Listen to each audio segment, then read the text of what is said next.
I'd like to share with you my top 52 games of all time. But I have to throw a disclaimer out there before I do anything. First of all, these are my personal favorite games, so please try to be open-minded and not go nuts if it doesn't match your personal favorites. Secondly, there are many great games I've never played or finished all the way through that would very likely be on this list if I had. The immediate examples I can think of are Chrono Trigger, Secret of Mana, Mario RPG, Metroid Prime 2 and 3, Donkey Kong Country 2, as well as the entire Final Fantasy mainline series and the original Mega Man series. Thirdly, I grew up owning mostly just Nintendo consoles, so the majority of this list will be games that were on those consoles, with a few exceptions. And finally, it's very hard to rank all of your favorite games, so the order of this list isn't perfect and could change here and there. But I did my best.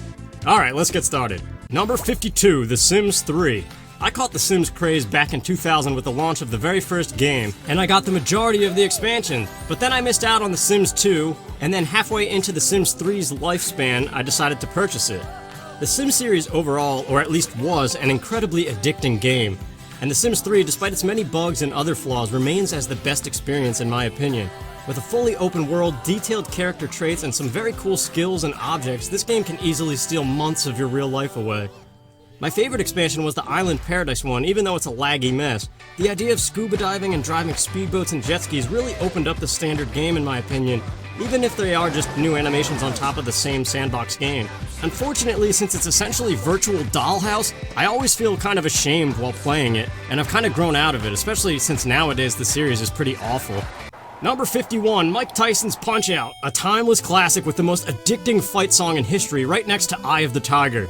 Every boxer is memorable thanks to their goofy quirks, and learning their patterns is a lot of fun for sneaking in those star punches. Any day of the week, this gem is still great casual fun. I still get a kick out of knocking King Hippo's pants off and punching his band-aided chubbiness.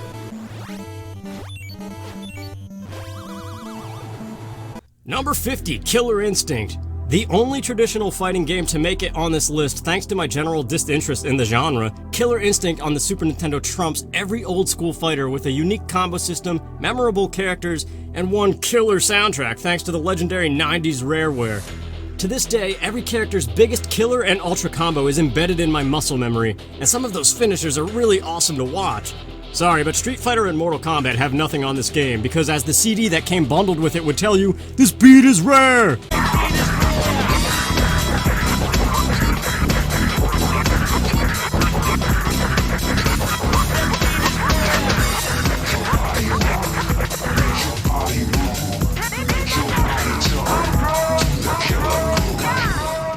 Number 49, Final Fantasy Crystal Chronicles. If not for the mess of Game Boy Advances, batteries, and cables, this game would be even better than it is. If you had the luxury of all the necessary hardware and friends, this GameCube gem was one fantastic multiplayer experience. I absolutely loved the idea of expanding your hometown and raising your friendliness with your family, as well as encountering many different caravans along the road, each year getting deeper and deeper into darker territory. The game has some systematic flaws and balancing issues that make it hard to fully claim as a masterpiece, but the character design and especially the Celtic soundtrack are outstanding. I greatly want to see this game remastered and cleaned up, because out of the entire Crystal Chronicles spin-off series, this is the only game with potential. Number 48, Advance Wars 2. This game expanded upon its predecessor in all the right ways, but dear lord was it difficult. Although it could be quite painstaking to unlock everything, this turn-based strategy game is probably my favorite representation of the genre. The various characters you take control of all feature a unique strength and weakness, as well as two very useful superpowers that can change the tide of the battle. Whether you build up a wall of tanks on a bridge and rain down long-range artillery on the enemy, or sneak in with an air or naval force, this game is an absolute blast. Due to the turn-based design, however, battles can last for almost 3 hours at times. But with such a memorable cast and addictive gameplay, this game is a highlight of all handheld gaming for me. Maybe one day the series will return. Number 47, Sonic the Hedgehog 2. The best Sonic game according to many, myself included. I have fond memories of playing this with my cousin as a kid, and the first 5 zones are an absolute blast to speed through. Unfortunately, after that point, the zones get harder and longer, which I don't really enjoy in a game advertised to be the world's fastest hedgehog. The level design is neat in that typically, the topmost path is the fastest way and the least dangerous to the goal. The middle path is, well, middle of the road, and the bottom path is a mess of traps. It was never as great as Mario for me, but I do appreciate it and the wonderful soundtrack. Number 46, Teenage Mutant Ninja Turtles 4, Turtles in Time. Arguably the greatest Ninja Turtles game of all time, this game is still a blast to play every now and then with a friend, even though the beat-em-up genre has kind of lost its appeal over the years. This game took what was so great about visiting the arcades while on a beach vacation and brought it right into your living room with a rocking soundtrack that just screams Ninja Turtles. Whatever sound font Konami used back in the day is instantly recognizable as a game featuring the half-shelled heroes, full of those orchestra hits and keyboards. If you're gonna make a beat-em-up, it had better have kick-ass music, and this game does not disappoint. Number 45, Battletoads Double Dragon. Even better than Turtles in Time for me is the Super Nintendo port of Battletoads Double Dragon, and one single legendary man is the sole reason, David Wise, the master maestro of the 90s.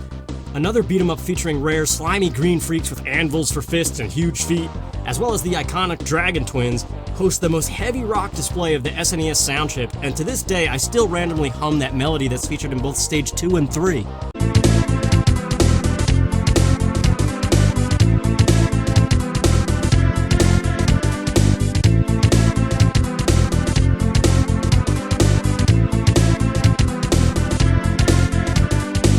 The music of this game will forever stand out in my memory, as well as the time I finally beat it, which was well after a decade of failure as a kid. Now, I can speedrun this beast of a game, and it's a ton of fun every time. Truly a legend among beat-em-up games. Number 44, Super Star Wars. The only Super Nintendo Star Wars game I played, but it's a great one. Very challenging, but with great level design and music. This is another one of those games that's still fun to just pop in every now and then for an hour of fun or so. The Cantina song is, of course, addicting, and the Mode 7 stages were a graphical display of power for the time. The bosses were nasty, but highly memorable once again for the time, and it was nice that they added variety by allowing you to either use your blaster or lightsaber and choose between Luke, Han, and Chewie. And like all great classic games, there were some very neat codes like the infamous God Mode, and loads of hidden power-ups.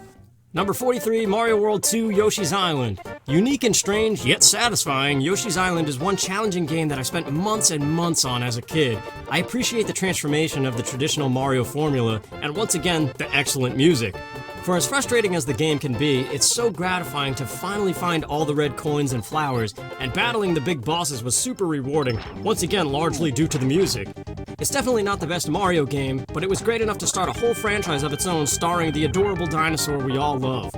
Number 42, Pikmin 2. The sequel to Pikmin introduced a really fun mechanic of switching between Captain Olimar and Louie, adding a ton to the level design and puzzle solving as well as the strategy required.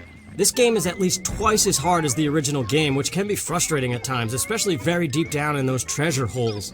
Although I appreciate a good challenge, overall I find this game slightly worse than the original, even though it has some fantastic improvements and new features. And just like the original, it is a very unique and fun experience, and there's something to be said for bringing the real-time strategy genre to a home console. Number 41, Wave Race 64. This is the most peaceful racing game I've ever played, and I absolutely love it. Although very short, to this day the water animations please me, and the stages are so much fun to go through. I like how this game differs from every other racer with its mechanic of zigzagging between buoys and taking place on water. It's a series I can't wait to see revived in today's high-definition world, because I'm sure the water will blow my mind once again. If there's a game that can be fun any time of any year, Wave Race 64 is it for me. I really hope to see this franchise return after its 20-year absence. Number 40, Star Wars Shadows of the Empire. This game was mind-blowing when it launched with the Nintendo 64, especially the very first level when you fly around so smoothly in a snowspeeder, taking down walkers. The rest of the game is modeled after Dark Forces and even uses many of the same sound samples, but that's not necessarily a bad thing. I actually got so addicted to the game that I've reached a point of being able to speedrun it on Jedi difficulty. Although it's definitely clunky by today's standards, the long levels, hidden power-ups, and scary bosses create one memorable experience. Number 39, Star Wars Rogue Squadron. Rogue Squadron capitalized on the highlighting moments of Shadows of the Empire, creating one awesome experience, especially for any Star Wars fan. Flying the wide variety of ships is a ton of fun, especially when you go into cockpit view. And the stages are mostly a lot of fun. Following in Star Wars video game fashion, the difficulty level is unreal, but it makes it all the more gratifying to master. I believe this game was the best of the entire Rogue Squadron trilogy. Number 38, Pikmin. What a great launch title for the GameCube. You gotta love Miyamoto's mind. He saw some carrots, and the result was this outstanding strategy game. I love the original Pikmin for its brevity and simplicity, with just the right amount of challenge and curve and difficulty. The time limit can be irritating if you really want to grow as much as possible, but it is also a lot of fun mastering each day and getting as much done as you possibly can, pushing yourself to the final second and praying nothing insane happens to the giant squad of carrots following you. It's games like these that make me appreciate Nintendo and their ability to turn really weird ideas into great experiences. Number 37, Tony Hawk's Pro Skater. This game is a nostalgic punch to the face, reminding me of middle school days and all of my friends who used to stay up until sunrise challenging me to graffiti and horse matches. The soundtrack is awesome as well, featuring a lot of the punk music I grew to love as a teenager and still listen to this day. The gameplay is highly addicting and really defined the genre of extreme sports as we know it today. To not acknowledge it would be a crime. Number 36, Tony Hawk's Pro Skater 2. The sequel to Tony Hawk's legendary game was an even better one, doubling the goals required at each level and adding a bunch more pro skaters to the roster, as well as a really awesome Create a Skater and Create a Skate Park modes.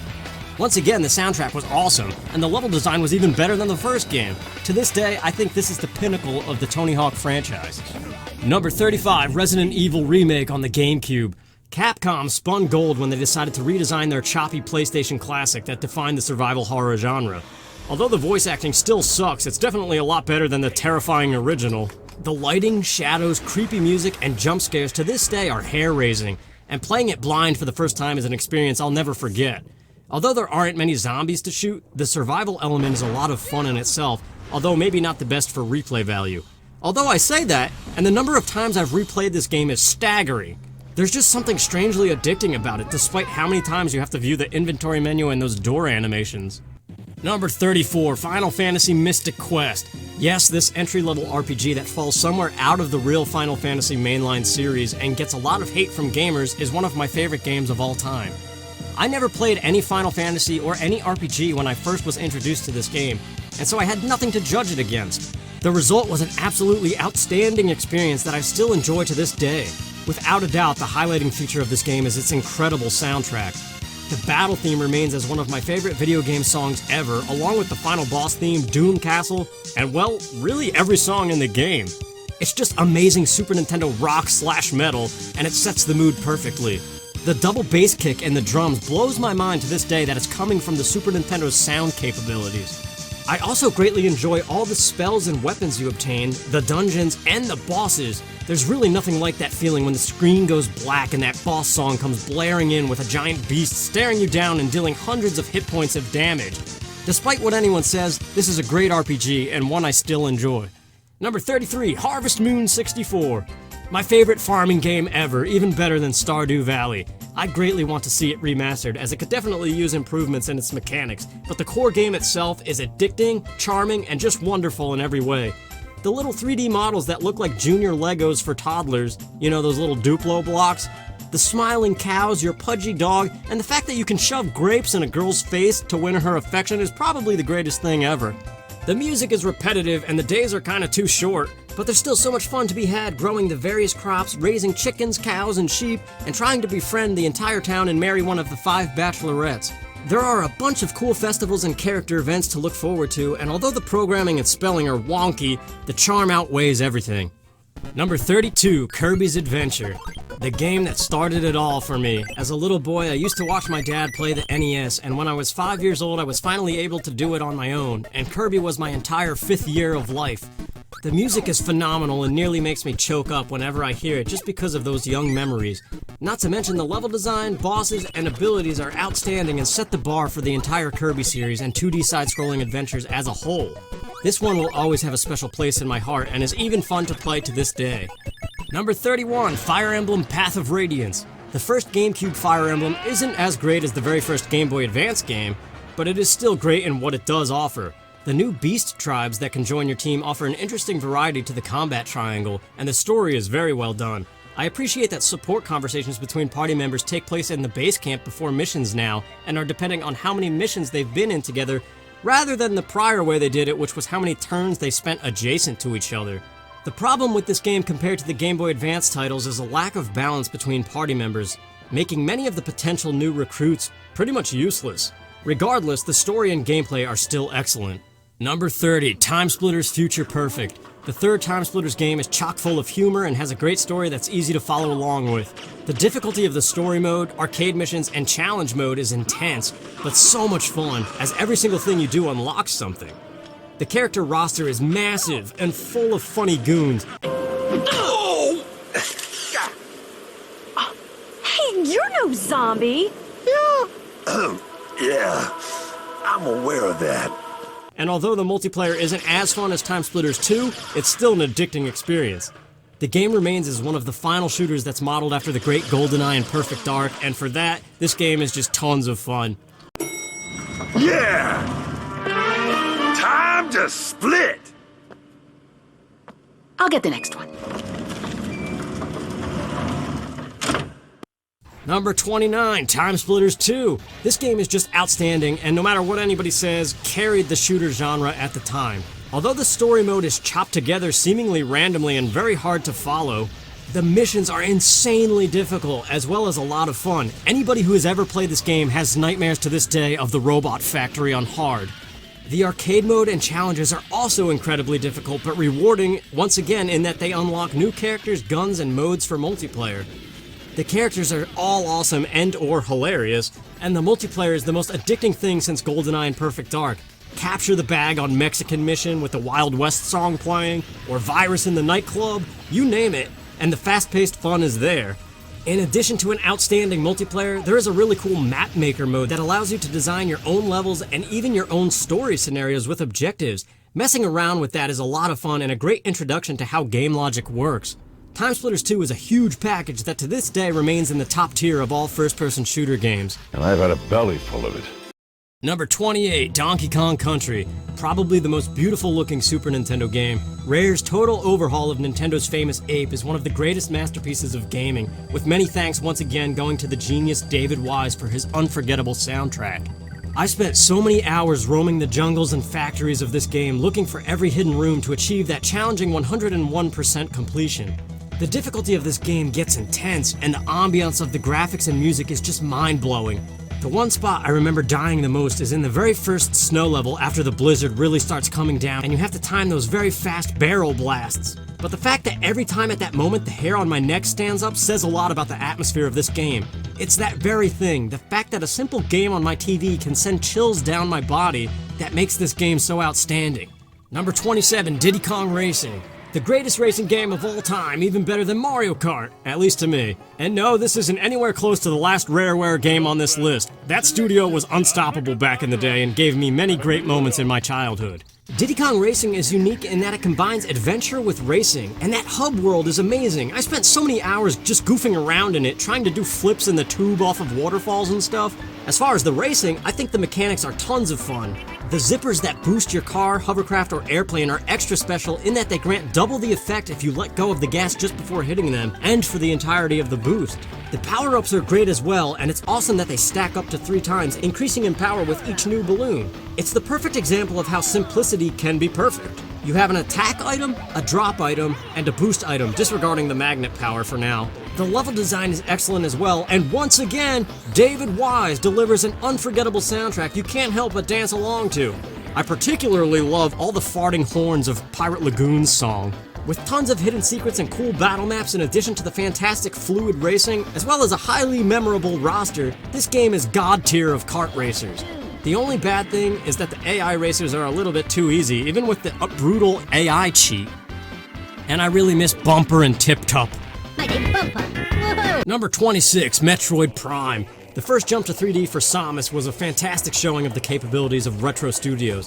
Although I personally prefer 2D Metroid games, it is impossible to deny the greatness of Prime 1. It stays true to the Metroid formula that was mastered on the Super Nintendo while adding a dash of something new, particularly in that the entire game is experienced from a first-person perspective. This greatly benefits the exploration factor and adds to the fear that Metroid atmospheres notoriously set. The environments are stunning and the music rightfully fits them.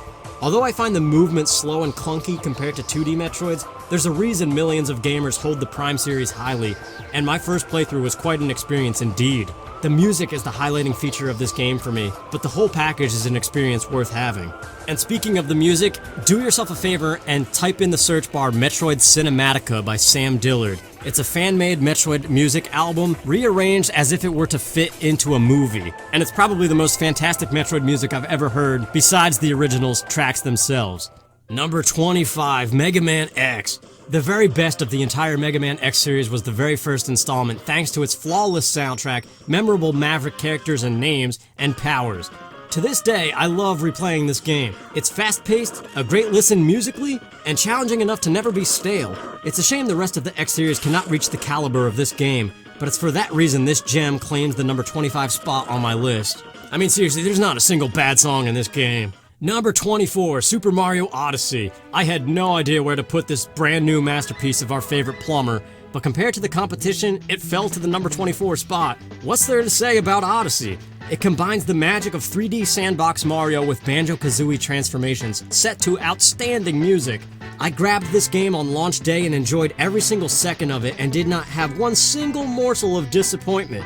Unfortunately, there are just so many other games that are dear to me from my first experience with them, or what have you, that even if this is one of the best Mario games ever, I can't place it high up on my favorites. And maybe that's a little unfair because yes, I'm not a kid anymore, so playing these new games doesn't strike me with the same sense of wonder that some of those old classics did. Number 23, The Legend of Zelda Breath of the Wild. Just like Mario Odyssey, I had no idea where to place this record-setting Zelda. My first completely blind playthrough of this game was... there's just no words for it. It left me speechless in so many spots and was an absolute joy for over 70 hours, and potentially even up to as far as 300 hours like my Switch tells me I've played. And I still am very tempted to right now go start a new file and do it all again, even though I know it can never be like the first time. However, I can never forget saying out loud when the credits first rolled up, "What? That's it?" The story is severely lacking for Zelda standards, and upon further reflection, the game mechanics are very repetitive, in that essentially it's a 300-hour shrine hunt, even if the shrines are some of the greatest puzzles the Zelda series has ever seen. Cause yeah, some of those things blew my mind when I first saw them. But the dungeons, though interesting for their novelty, are bare and disappointing compared to the usual Zelda labyrinths. And the lack of variety in the bosses was also hugely disappointing, even if it made sense with the general backstory of the game. Which, by the way, that's all this game is a fleshed out backstory. Unlike Mario Odyssey, Breath of the Wild has several rough areas that could use some polish, and when they all combine, it's enough to knock this masterful piece of game design down below every other Zelda game on this list for me. But even standing at my number 23 spot, the experience this game delivered, especially that first time completely blind to everything, nearly put tears in my eyes time and time again because it's just that beautiful.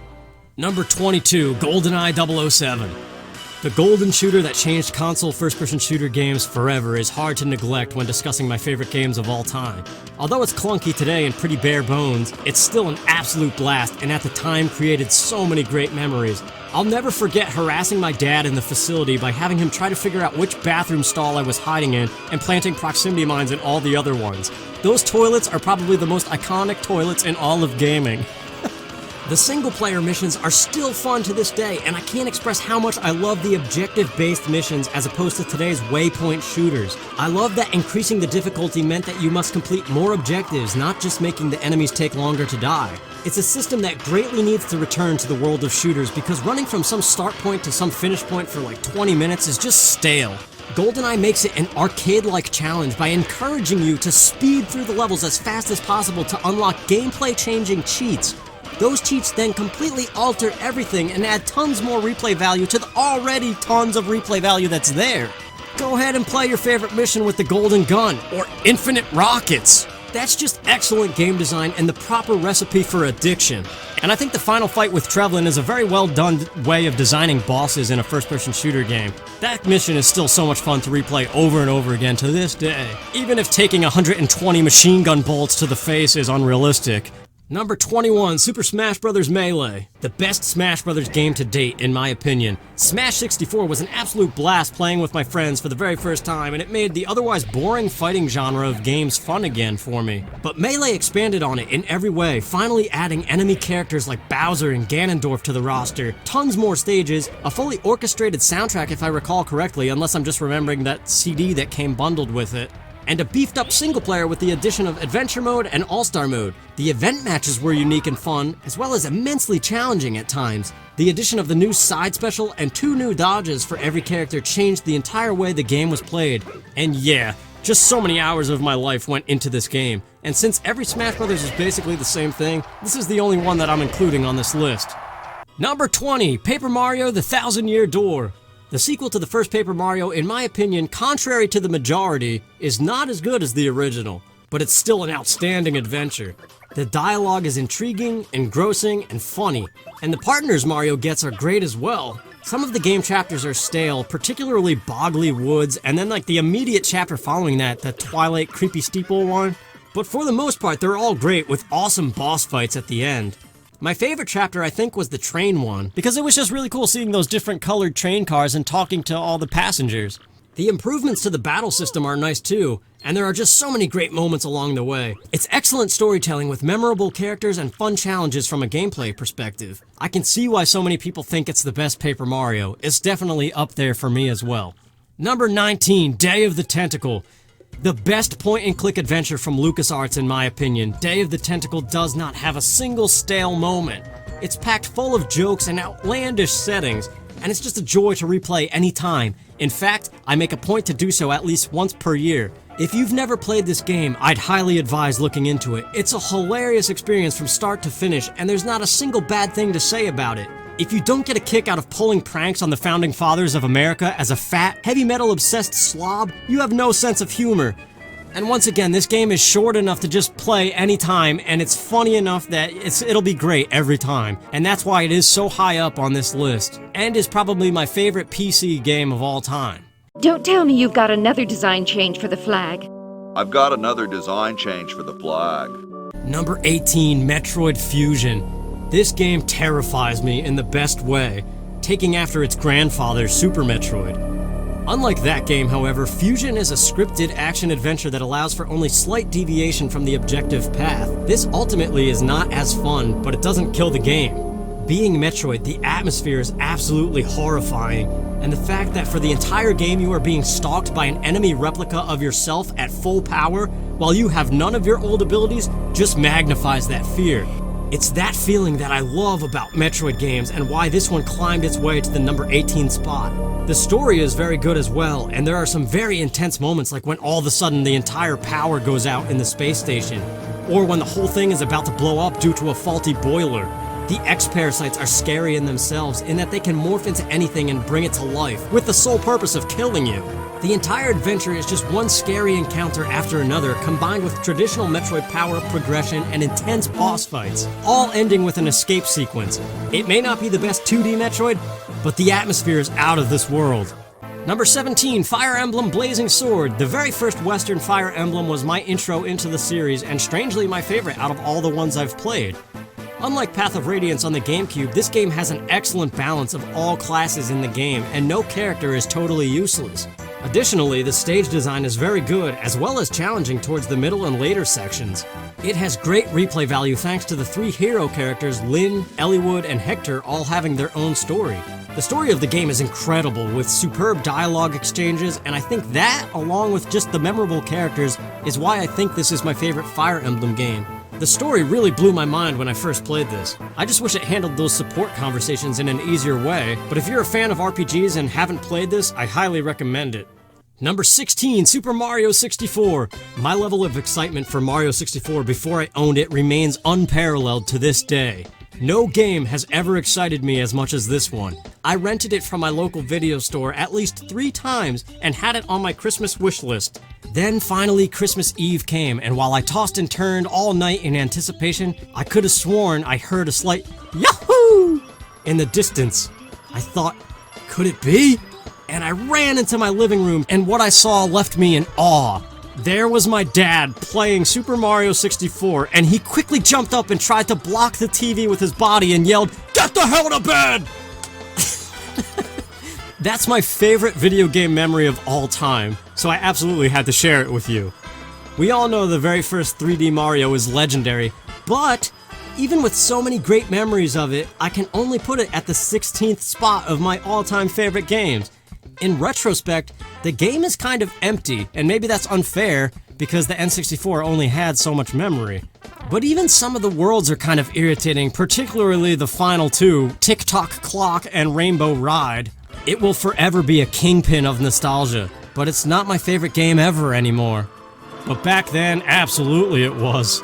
Number 15, Super Mario Sunshine. Yep, I committed a crime and put Sunshine above Mario 64.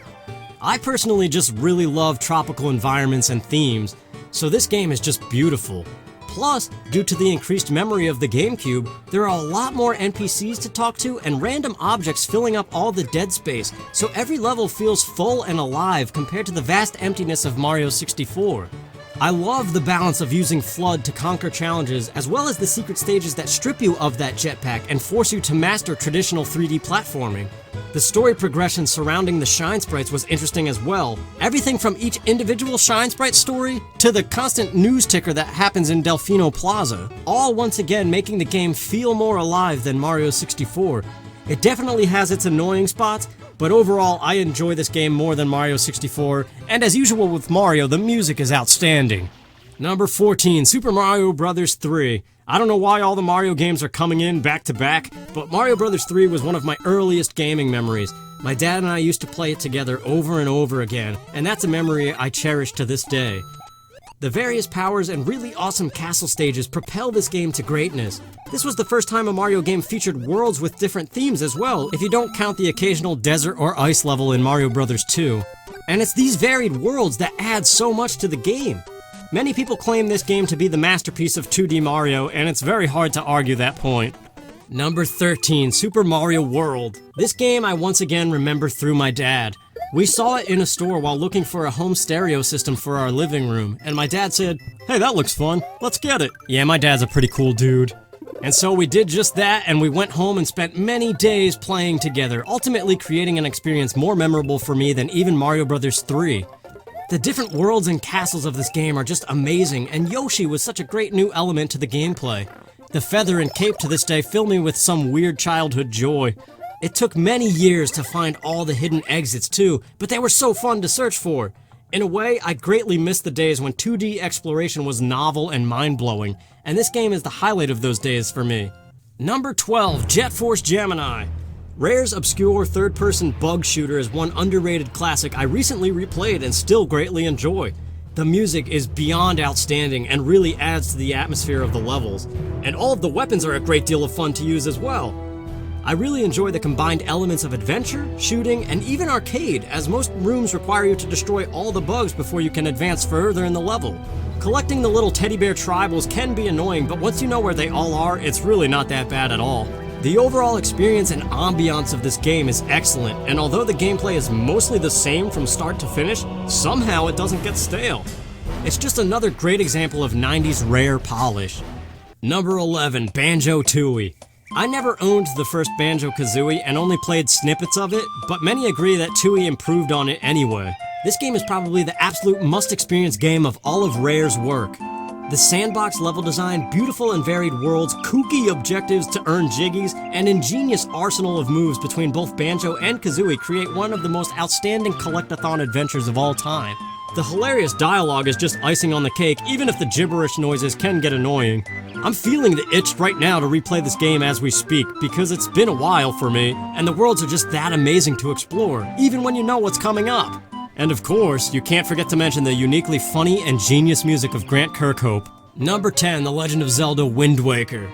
Wind Waker is the most recent Zelda game I replayed, and if not for that, I probably would have ranked it higher up on this list. When this game launched on the GameCube, I spent so many hours exploring the open ocean, and to this day, I love that grid system. In a way, I kind of like it better than Breath of the Wild's open world. You know that each grid square has exactly one island on it, and each of those islands has just a few secrets to find. It's one of those satisfying completionist things that just feels good to map on your C chart and find all the stuff. The story of the game is fantastic, and the very first Zelda to really broaden how storytelling in the game goes, and pack it full of emotion.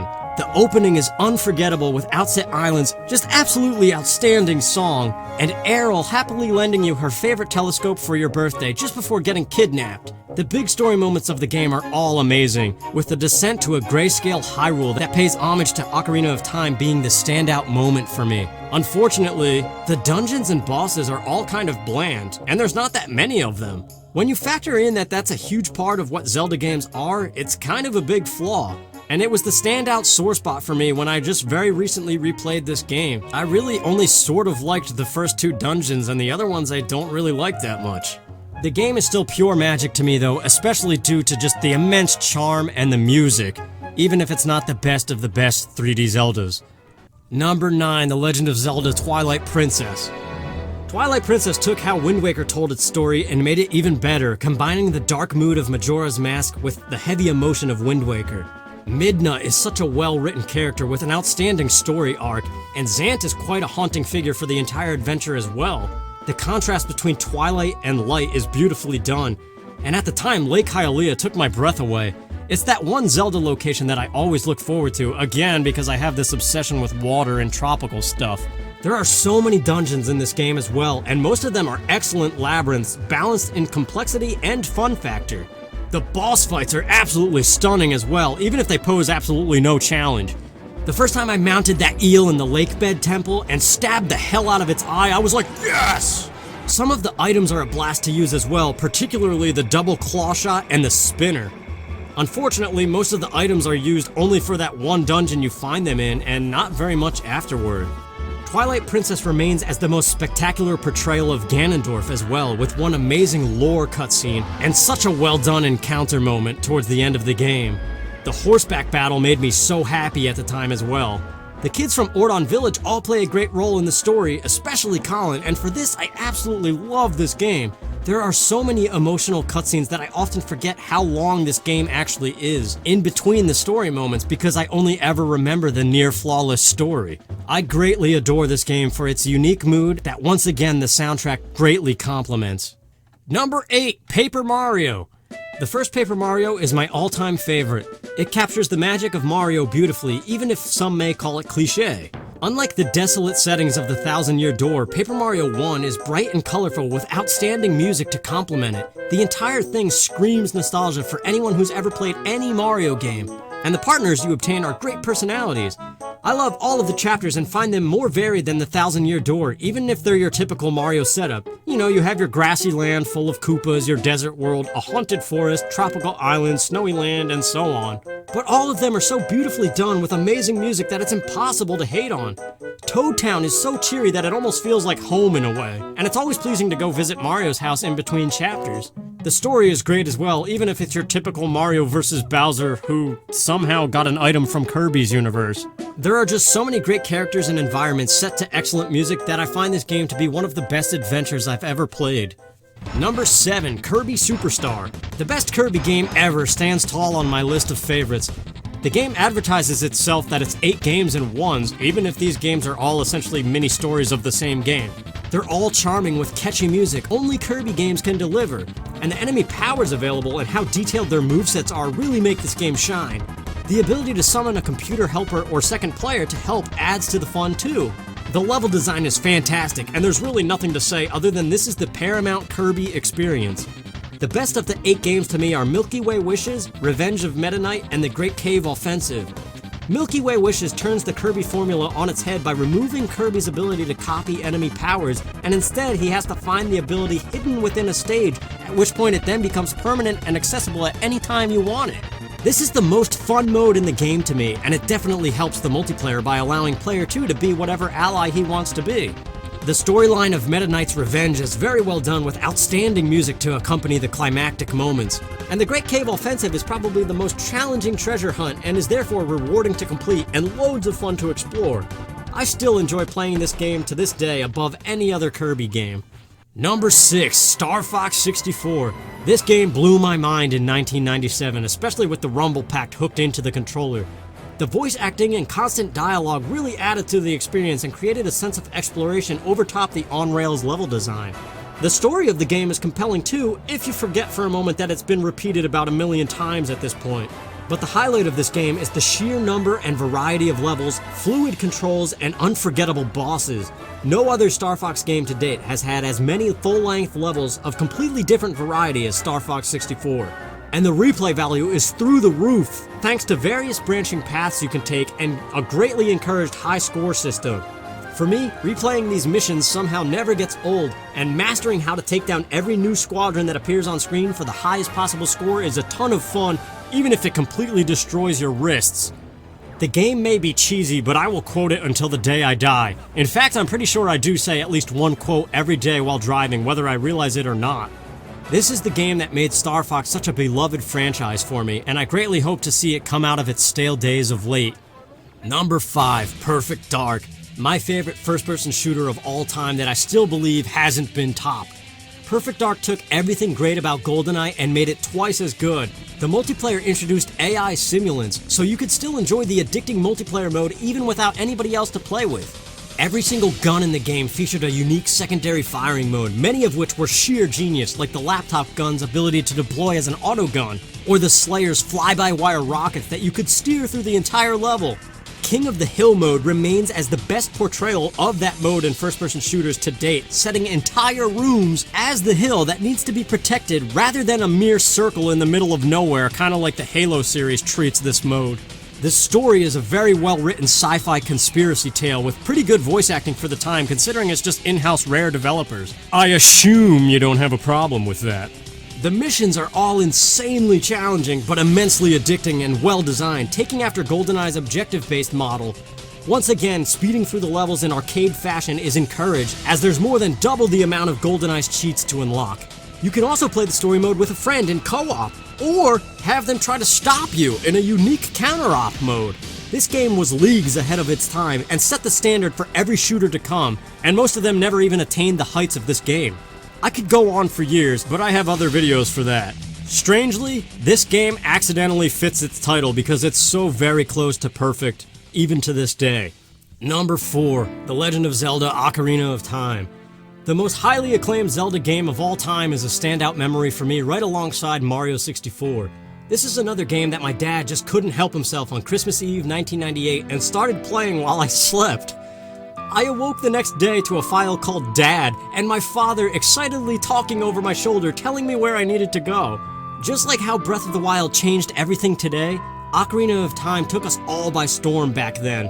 I spent so many hours just running around Hyrule Field and doing the most meaningless tasks just because the world was so much fun to explore and to see for the first time. The story was an enhanced version of A Link to the Past story, and there were even moments as a kid where I questioned if the real world was created by 3 goddesses, one who created the earth, one who filled it with life, and one who filled it with soul. It's the perfect adventure story of good versus evil, and every moment is magical.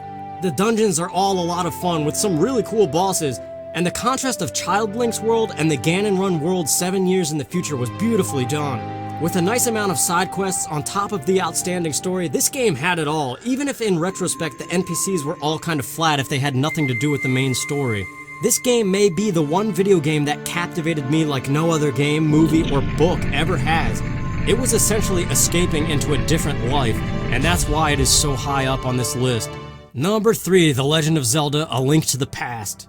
Even though Ocarina of Time mesmerized me like nothing else, A Link to the Past stands as my very first Zelda experience that showed a very young me just what adventure was. Once again, I shared the experience with my dad, watching him explore the world and trying to figure out the puzzles together before doing it all on my own. The overworld of this game is near perfection, and the dungeons are all unique and challenging with very awesome bosses.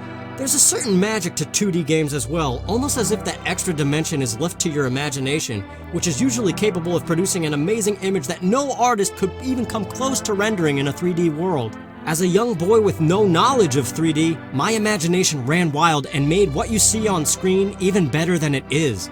Waking up on a stormy night only to shortly find your uncle dead, and before you know it getting thrust into a massive adventure, there was nothing like it. The exploration is so masterfully done in a way that forces linear progression through clever items, constantly leaving you wondering about areas you can't reach yet. There are so many hidden secrets on every screen as well, and just when you think you've got the final sword and are ready to take on the main antagonist, you get transported to the Dark World and learn that the adventure hasn't even begun. This parallel world combined with the magic mirror is probably the most unique form of exploration in the game and forces a new player to use it everywhere to try and reach new secrets. And of course, the music is groundbreaking. The end credits theme brings a tear to my eye almost every time as it perfectly closes out this magic experience you just had that you can't even put into words. And today, it stings even more because it also calls back to those childhood years of playing with my dad. And I love how when Koji Kondo's name rolls up on the screen is when the Zelda theme kicks in. I don't know how they did it back in the day, but this is just like the pinnacle of game design. Number 2, The Legend of Zelda Majora's Mask. My favorite Zelda game of all time happens to be the weird one, and it's all due to the twisted dark mood that is shrouded in mystery. Enough mystery to stir up crazy rumors among gamers as to what's really going on during this whole adventure. Link falls a very long distance and walks through a twisted tunnel into a parallel world of Hyrule called Termina. Every character from Ocarina of Time can be found, but under a different alias. The main concern is the Skull Kid, corrupted by the evil of Majora's Mask, is causing the moon to fall, which would create total Armageddon. But that's not the heart of this game. Link is stuck in an endless loop, repeating the same days over and over again, and no matter who he saves, it doesn't matter in the end because the misery will just return. This horrible fate is enhanced with the Bomber's Notebook that for the first time ever gave NPC characters full scheduled events and backstory, adding an immense amount of life that not even Ocarina of Time could do. As a Zelda game, sure there are dungeons and bosses and the end goal, but that's not what this game is to me. The real core of it is the NPCs and their world, and most importantly, their anguish. The four corners of Termina represent some aspect of loss or grief, with entire towns and species facing death. Link himself transforms into dead people. Although the Link is dead theory has been disproven sort of, it's still a lot of fun to think about, and there's no denying that this entire game's theme is death. And for that, it is absolutely horrifying in a beautiful way. On the surface, sure, it's a wonky game featuring a kid in a skirt with fairy friends and weird people, but deep down it's so much more, and the depth of character continues to blow my mind. The game mechanics are even better than Ocarina of Time, especially because of the mask transformations. Swimming as a Zora, at least in the N64 version, is so much fun. The dungeons are kind of a mixed bag, but some of them are very difficult. My personal favorite is the widely hated Great Bay Temple. I absolutely love the theme of some ancient water wheel machinery and following the pipes and arrows to activate pumps. It's all just so much fun, again, probably because I have this weird obsession with water. I really don't understand the hate of the Great Bay Temple. It's outstanding to me. As a Zelda game judged solely on the dungeons or whatever, it might not be the best, but the depth of the characters and how deeply you can read into everything is nuts. Again, the haunting theme of death, horrifying music, tragedy around every corner, and the fact that you can't ever escape it and are doomed to live in hell is so sickening that it's beautiful. And I really enjoy Clocktown, especially on day 2 under that light rain, which, speaking of the time limit, I love it. It adds a whole new level of challenge and replay value through figuring out the maximum amount of tasks you can do in a cycle before death comes knocking. But yeah, Majora's Mask is a bone-chilling setting, and that's why I love it. And my number 1 favorite game of all time, Super Metroid. Speaking of bone-chilling, what better game is there to talk about than Super Metroid? As a 6-year-old kid when this game first launched, I was absolutely terrified of this game, sitting next to my dad with my blanket, watching him play it. For the longest time, I could not even touch the cartridge without my dad being there because I was scared so much. That says a lot about the ambiance of Super Metroid, the game that set the precedent for atmosphere in all games to come. After some great backstory, you are rushed back to a space colony only to find it completely destroyed and dead bodies all over the floor. And at the very back, the baby Metroid sits silently in the dark before that lone eye appears. And then those minor keys come blaring in and suddenly there's a massive dragon taking up basically the entire screen. And all you have is this little pea shooter gun. Then it's a rush to get the hell out of there before everything blows up. I mean, talk about how to open up a game. When you land on planet Zebes, even though I always called it Zabes, it's a deserted graveyard, like an eerie reminder of Samus's first adventure. And every single screen transition makes another hair on your neck stand up because you have no idea what you're walking into. And then all of a sudden, a spotlight stares right at you, and the planet just instantly comes awake and full of things trying to kill you. The scariest part of it all is that you are being watched the entire time by a biomechanical brain that just wants you dead. But you have to stick to the mission and press on. And for the entire game, every screen transition continues to be a total mystery, never knowing what form of death awaits. And even though you grow in power as you go, that fear never goes away, because some rooms just open up to complete blackness and a terrifying song as you drop to the bottom. And then some massive beast comes flying in that is going to take every bit of ammo you have to kill, provided it dies before you. And at the very end of it all, the entire planet starts exploding and you have 3 minutes to get to your ship. It's the best adrenaline rush anyone could ask for. But that's just the first playthrough, especially blind once again to anything 3D, leaving your imagination to fill in the blanks with more terror than any artist could possibly draw. But what about the mechanics of the game? Perfection. Stunning perfection. Samus has the ability to shoot in all directions, even diagonally, brand new super missiles that shake the entire screen upon impact, power bombs that fill the entire screen with a bright flash, a grappling beam for swinging over huge gaps, an infinite space jump, the almighty screw attack, and best of all, the speed booster. The speed booster is the single greatest reason why 2D Metroids are better than 3D Metroids, in my opinion. There's nothing like flying high speed across an entire massive room with several ghostly copies of yourself trailing behind. And even better yet, press down to store all of that energy and then unleash it in any direction for a shine spark, the greatest move in Samus's arsenal. She glows orange and launches across the screen, shattering landscapes and all enemies in the way at the expense of energy, and it both looks and feels phenomenal. But even better than the Shine Spark in terms of Super Metroid is the amazing design choice to allow Samus to wall jump off of any wall indefinitely with the proper timing. This opens up Super Metroid in a way no other game has ever copied. It's such a simple, purposeful mechanic, but in the world of Super Metroid, it completely changes how the game is played, creating the largest divide between beginners and experts I can think of. Not only that, but it is an intended mechanic that breaks the game, perhaps also on purpose. This, along with a few other movement mechanics, defined speedrunning as we know it today.